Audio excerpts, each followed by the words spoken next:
federal court has allowed the U.S. administration to continue indefinite detention of American citizens and foreign nationals suspected of links with terrorists. The appeals court in New York lifted a lower court order that blocked the indefinite detention provision of the National Defense Authorization Act. Journalists and activists who had filed the lawsuit against the controversial custody said they're disappointed with the ruling. They say it gives the Obama administration unconstitutional powers to detain anyone suspected of supporting Al-Queda or the Taliban. The U.S. president has promised not to abuse the privileges to keep American citizens in prison indefinitely. Obama is already under fire from rights activists for breaking his promise to shut down U.S. military prison at Guantanamo Bay. More than 160 inmates have been held there without charge or trial for years now, only on suspicion of links to terrorists. International lawyer Franklin Lamb joins us now from the Lebanese capital, Beirut, for more on that story. Let's jump right in. Mr. Lamb, what does the lifting of this ban indicate? Why does the noose keep getting tighter for the American public? Well, it seems that it does. But again, I think a silver lining maybe in this. First of all, the court said that the National Defense Authorization Act does not give the president authority, that there's no language in there for indefinite detention of American citizens. So I know there's a debate over this, and people are upset by this ruling, but it's not the end. I noticed that Chris had just said, well, now there's no recourse. There is recourse. There's legislative recourse in the Congress, and there's recourse to the Supreme Court. So I don't think we've heard the end of it. It's not on the surface good news, but I think it may not be as bad and negative as first appears once the discussion begins, the legal discussion, and there are other challenges. Another encouraging aspect, besides the opportunity to go to the Congress, is this whole brouhaha about the eavesdropping.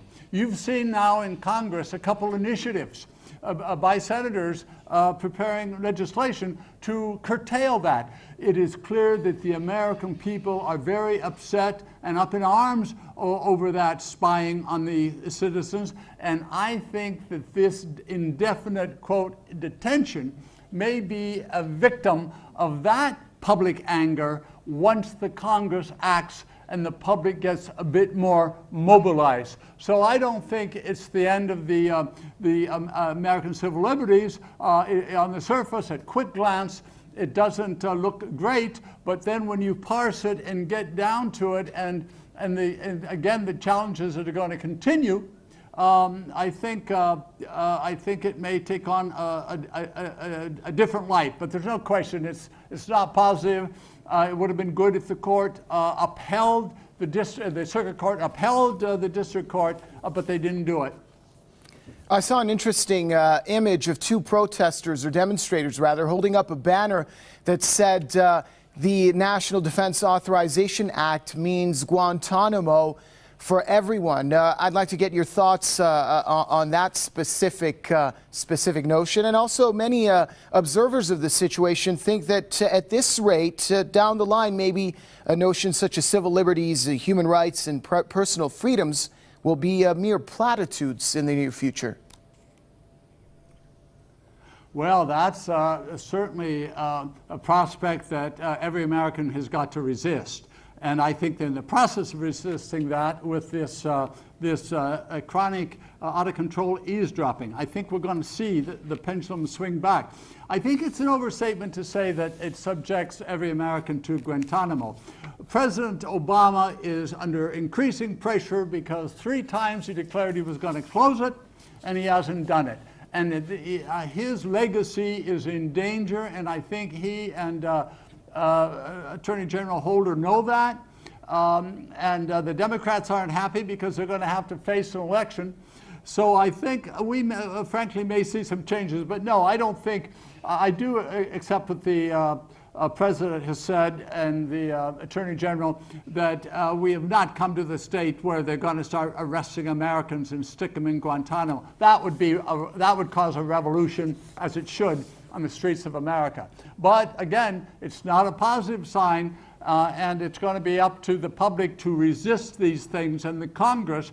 And I think there may be a chance that they can. I cannot see the public accepting this eavesdropping that has horrified the world, and it's just the tip of the iceberg. So I'm a little bit optimistic that things will become more balanced. Thank you very much, international lawyer Mr. Franklin Lamb, joining us from the Lebanese capital, Beirut.